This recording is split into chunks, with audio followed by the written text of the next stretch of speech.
time in Oklahoma. I see 100 degrees in tomorrow's forecast.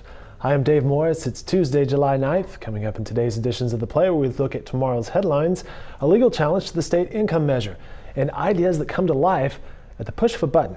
But first, Rebecca Bryan was sentenced on Tuesday to life in prison without the possibility of parole. Bryan was found guilty in May of killing her husband, Keith Bryan.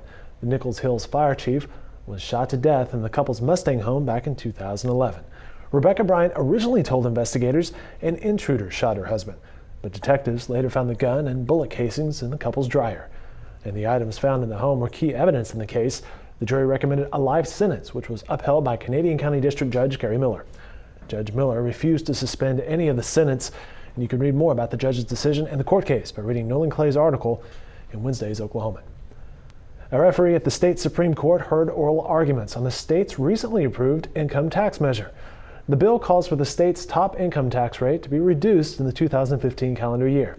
And in addition, the legislation sets aside $120 million for capital repairs. But the attorney challenging the measure says the legislation violates the state's constitution. Capitol reporter Michael McNutt explained the issue to us earlier this afternoon. There's several things wrong with the bill, but primarily he claims it violates the Constitution's one subject rule. The Constitution requires that each bill just have one subject. And of course, the reason for that is that you don't try to coerce other members into voting for something they don't want, but you throw in something they might support. And he claims that there's two issues in this bill, two different subjects. One is the income tax reduction that will reduce the top personal income tax from 5.25% to 5%, as you mentioned, in 2015 tax year. And then the other provision provides $60 million a year for the next 2 fiscal years to repair and restore the state capitol. And he says that's basically slam dunk. That's two separate subjects. That was an excerpt from my interview with Michael McNutt earlier this afternoon. More on that video can be found on newsok.com and a complete story. Tomorrow's editions of the Oklahoman. A local company is bringing state-of-the-art technology to consumers. A 3D printer has arrived, and it's allowing innovative Oklahomans to see their ideas come to life.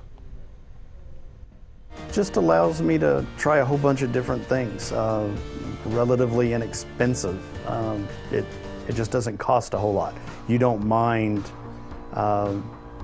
spending the cents per cubic inch of material to find out if an idea will work or not. It's a cool store, and you can find out more about the 3D printer and Maker's Toolworks. Check out Lily Beth Brinkman's story in the Oklahoman and a very cool video produced by our Kyle Roberts. Speaking of technology, one of the most popular apps on iTunes was created right here in Oklahoma.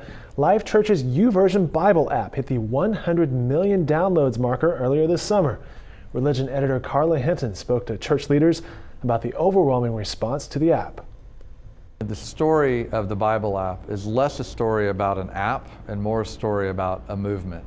It's people from all over the world, both partners that we've partnered with to our community and volunteers that have really brought this whole entire thing about. The fact that there's 100 million devices today that have installed, and we believe that that really is just the beginning, is really because so many people have wanted to share the Bible with their friends. That'll do it for this edition of The Play. Again, all these stories and more can be found in tomorrow's editions of the Oklahoman and related videos online at newsok.com.